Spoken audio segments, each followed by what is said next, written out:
Hi, I'm Jen. I'm Cora. And this is Coffee Connections, your daily dose of gratitude and positivity while we are homebound. And here is our positivity puppy. Ta-da. Katie's sleeping, which is convenient for us. I really tried to get her to sleep in my arms up here, but she wasn't having it. She's a little bit stubborn.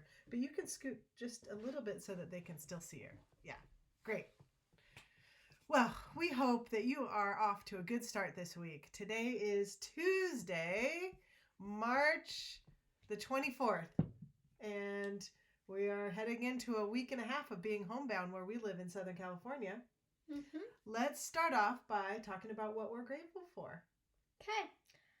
I am grateful that we are starting to find a homeschool routine because before we thought we had one, and we did, but then the video, this one right here, sort of cut into the time, and we needed to edit it as soon as possible, and I'd occasionally need to stop my stuff to come over and help her with the technical difficulties, as she calls them. Okay, so you're happy that we're starting to get We're starting to get to it. Yeah, we're starting one. But one of the things I'm grateful for is that you are really easygoing and you have a great attitude towards learning. And for all the kids that are listening out there, it really helps your parents if you can embrace the home learning. And for parents, if there's any way that your kids can make choices in a little bit of choice in what they're doing, or when they're doing it, or the order in which they're doing that, I think that'll go a long way for good moods, right? Mm-hmm. Okay. Next, grateful for anything else? I'm grateful that Katie is finally warming up to Cooper. Oh! Even though, well, yeah. Well, they are interacting more, mm-hmm. for sure. This morning, they were playing tug-of-war with Cooper's toy. And how did you think that went? I thought it kind of went good. Cooper usually growls when we play tug of war with him. He's like, give me my toy, give me my toy. Happy growls. Happy growls. Yeah. And he was doing that with Katie, and I wasn't really sure what Katie was going to respond to that. And I wasn't sure if they were happy. All right. I'm grateful that Katie slept better last night. So Cora's dad played with her and kind of roughhoused with her for a little bit before we put her to bed. And so I woke up less times last night. She usually wakes up like 4 times. Day before last night, day before yesterday, I think I was up 4 times. Like 11, 1, 3, and then 5 when she finally got up. What? Yes. But today, I'm wrapping it around for something positive. Last night, I was only up 3 times, including when she woke up. So I feel great today. So good sleep combined with a shower. Excellent stuff. All right, let's dive right into our kids' resources. Even though it's a kid resource, the website is called whatmomslove.com. We found an amazing 87 energy-busting indoor games and activities for kids because cabin fever is no joke. Thank you so much to What Moms Love for blogging about this. As I've blogged a lot in many years past, and she put a lot of work into this. So 87 indoor games. All of them usually with pictures or very descriptive things on how to play or how to set up. Yes. Now, she did find some from other blogs, and she weaved them in and sourced them and everything. But 87, an amazing list for kids of all ages, from toddlers to teens. And so we might be referring to these games. Siblings too. In the future. Oh, absolutely. Mostly, for kids of all ages and families of all ages, because not only can these games be played just with kids, but families can get involved in them for sure too. Yeah. So, Cora's going to talk to us. I have researched and made my own list. researched, meaning you read the article and you curated which ones you want to play with, right? First one is, let me find it. Balloon. No, it is. Don't let the balloon touch the ground. Very common game. All you need is a balloon, and you just toss it with your hands, and you basically just have to keep it up in the air. And then somehow if someone lets it touch the ground, the other person gets a point. Totally easy, common game. And then the next one is balloon volleyball. Balloon volleyball. And it is right here. You basically make a net by tying a piece of string between two chairs and then have your child hit the balloon back and forth by running from one side to the other. This is for one kid. And to try keeping it off the floor. Wait. No, there would be two kids, one on each side. It could be one or more kids. Okay. Make a net by tying a piece of string between two chairs and then have your child hit the balloon back and forth by running from one side to the other, trying to keep it off the floor. If you have two or more kids, then they could be on each side and have them hit it over the net as many times as they can without it falling. And I've got a twist on that. You could even play this in the backyard. So if you have older kids that are taller than the chair, like you could fix something up, a rope or a slack line, or do it with your zip line, do anything in the backyard and do it that way, right? Yeah. So kind of like balloon volleyball. If you have like two trees in your backyard, you could put the taper string there. Or if you're in a patio, you could tie the string across a couple of posts. Mm-hmm. The next one is flashlight scavenger hunt. This one's really far. To Missy. Well, you could just describe it. Getting closer. You could describe it. It is what it sounds like. Yes. If you have a room that gets sufficiently dark by turning off the lights and closing the blinds, send your kids on a flashlight scavenger hunt where they have to find certain hidden items in the dark using a flashlight. Kids go crazy for this one. And then the last one is tape maze. It's what it says. Mission Impossible obstacle maze. Using either crepe paper, flag tape held in place with painter's tape, create an intricate maze in a hallway for your kids to navigate their bodies through. Put the tape up high and down low, forcing them to step over and crawl under at various points. The only problem with this one is that once you make it, your kids will constantly be begging you to make another. I like that one. So you could do that in a hallway, right? So down the hallway, you could have the crepe paper taped. Now, here's the trick to this one. When they're done playing with it, you got to get the kids to clean it up. So if the mom tapes it all up, guess who's cleaning it up? Do you think that's fair? Doesn't say that in the instructions. I want to add for some indoor games that I loved the stuff for toddlers in terms of taping. So using painter's tape on the floor. Is that this one? No, it's the one with the picture where they had the cars and they had made the town. Oh, yeah. So we did this when you were little. And I think we even did it as recently as when your cousin Nathan was little. We would do painter's tape on the floor. This? Yes, show that to the camera. This is oh gosh. I just wanted the picture. Okay, go backwards. Okay, just show it to us. Here is the picture. Hold it still. Isn't that cool? That's so cool. So it's all tape, too, except for the cars. So you can use tape. Okay, this one is super elaborate. All right, bring it back. That one is super elaborate, but we just tape roads all over and even on some of the furniture and the walls and the floor. And we did that when you were younger. And it was just so cool. And you guys enjoyed it. And see how on this one they taped, I missed it. Well, you can also look it up on Pinterest, okay? So for taped car games. Here, look at this one on Pinterest. I mean, nuts, right? But anyway, Cora and her cousin Nathan really enjoyed that a while back. So I really like that one for younger kids. And the balloon stuff, that can go up to all ages. Flashlight scavenger hunt.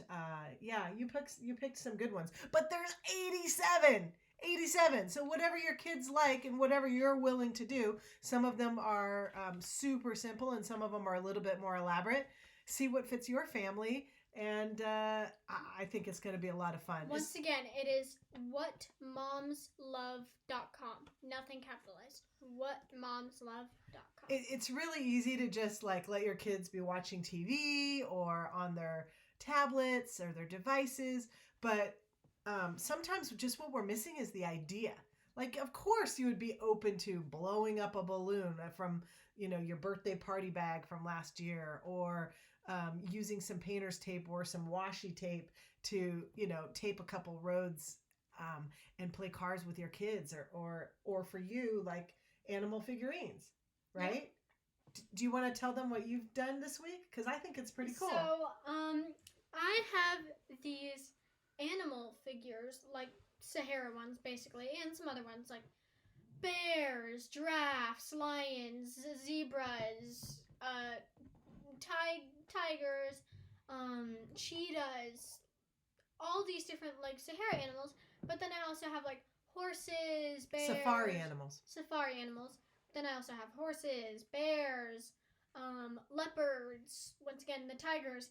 And so I basically made, and I had this cardboard box. And so I cut, and so if the cardboard box is like this, I cut the corners down, and then it was just a flat box. A flat cardboard piece of cardboard. And I just basically colored it, and I would like make different areas. I'd make a cave for the king, like Pride Rock from Lion King. And then I would make this little empty horse fence. Like a horse pasture. Like a horse pasture with a broken. So what I like about Cora's cardboard landscape for her safari animals and her horses.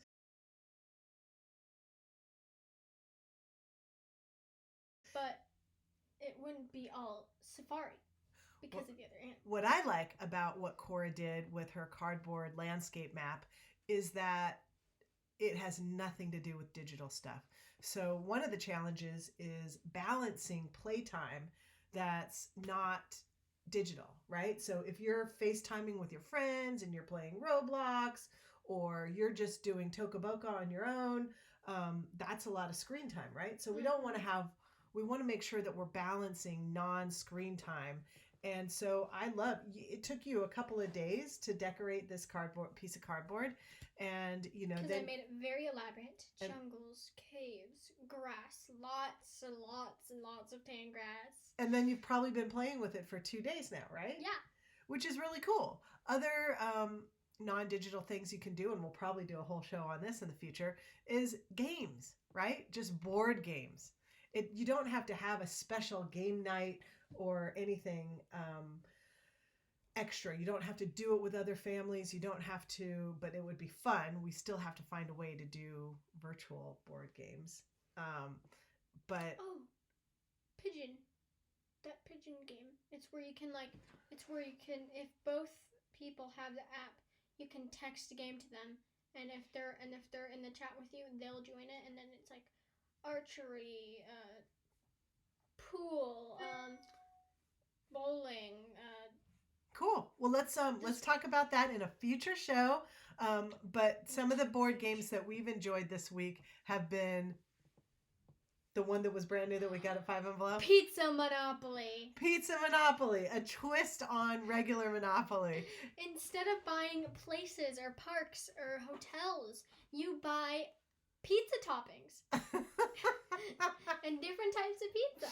And the game ends when all the pizza spaces are owned, or they have these little pizza tokens to give you points or take away points. And the game ends when all of those are gone, or when all the pizza places are gone. But the pizza places are always gone first. Yeah. And it's really fun because it's if you land on my pizza, right? Like, so say I own sausage pizza, If you land on That it, one's like 45. that's like the Park Grr. Place of pizza. If Grr. you land on that, she has to pay me to try the slice. So it's not like you're paying rent, but you kind of are. But you're paying to try the slice. And you both take one of the slice tokens like before, and you win the game by having the most points, aka pizza slices. And I think it goes faster than Monopoly, which is one of the deterrents to Monopoly, right? It just takes too long to play. Mhm. So this one goes faster. Because there's a smaller amount of places, or pizza toppings. Yeah, and I think it was it last week or the week before, we played it just while we were having lunch. When we were in the motorhome. The week before. Before we were on total shutdown. But anyway, Pizza Monopoly, super fun. Battleship. Analog game. We haven't done that one yet. But we will I spent money on that. We'll get to it. We're going to be home for a long time. We're going to be, let's remember, we're staying positive. What's our next on the agenda? Oh, those were the kids' resources. Any recipes to share? No, that's for the end. Right now we're talking about mom's resources. So when I woke up this morning, there was an article from CNN about, can your marriage survive the coronavirus? And we don't want to talk about anything negative, but I think if there are any couples out there who are having a tough time sharing space when you are used to having somebody, you're used to having your partner out of the home at work, this would be a good article to read. And so they interviewed different marriage and family therapists and talked about potential problems and good advice for how to cope, right? But that was just a resource. Keeping with Cora's line of being positive, I found this other article from USA Today that is, where is it? Cora, you find it while I talk about it. There it is. Take a virtual tour of these 12 amazing museums that have been closed because of the coronavirus. Virtual. Yeah, but there's 12 very famous art museums. The National Gallery of Art in Washington, D.C., Smithsonian National Portrait Gallery, Museum of Modern Art, New York City, Metropolitan Museum of Art, New York City. Outside of New York, they also have the Museum of Fine Arts in Boston, Detroit Institute of the Arts. The Art Institute, Chicago. Mm-hmm. You want to read this one? The J. Paul Getty Museum in Los Angeles. Uh-huh. The High Museum of Art in Atlanta. The Museum of Fine Arts in Houston. Georgia O'Keeffe Museum. Georgia O'Keeffe. Museum Santa Fe in New Mexico. New Mexico. But here's the twist that I thought would be fun. So surprise your partner with a date night. And you can have a virtual date by taking a tour of a museum together. So, and maybe if your kids are self-sufficient and they can go watch a movie or do their thing, you could do it in another part of the house, or you could wait till after the kids are in bed, which might be a better idea, and just treat it more like a date. Maybe you want to dress up, maybe you want to bring your dessert, wine if you like wine, and and just treat it more like a date and go on a museum together. I thought that would be really fun. So there's my mom resources. And what's next on the schedule? I think we're ready, closing. Almost ready to wrap it up. Well, go ahead and remind them to send us requests of websites or resources or things to talk about. Your birthday. We want to know if you are having a birthday in this next month so that we can help you celebrate, okay? That is definitely what we want to do, is help you celebrate your birthday or a special occasion, but mostly birthdays, right? Yeah. And then we can give you a shout out on our show. Please like and subscribe hit the like button right down there.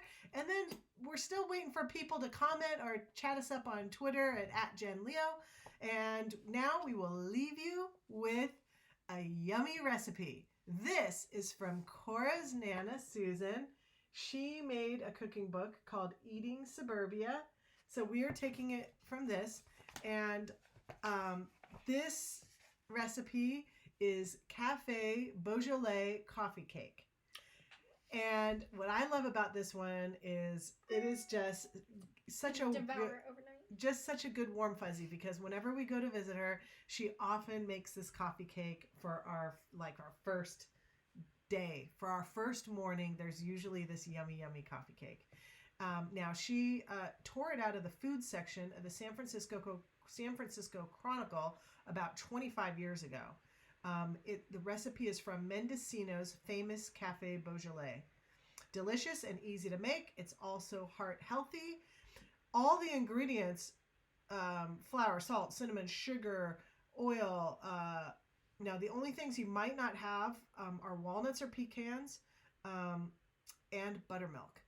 I think there's ways that you can make your own buttermilk, but if you are taking a store trip and you want to get some buttermilk, that might be the only thing that you might not have in the cupboard is the nuts or the buttermilk. But it's super easy, and we will take a picture of it.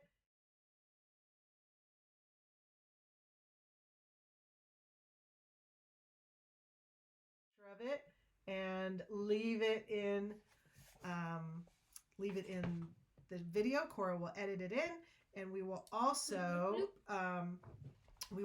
put, if her cookbook is available, we will put a link in the descriptions. Don't forget to look at our show notes, and have a great Tuesday. Bye.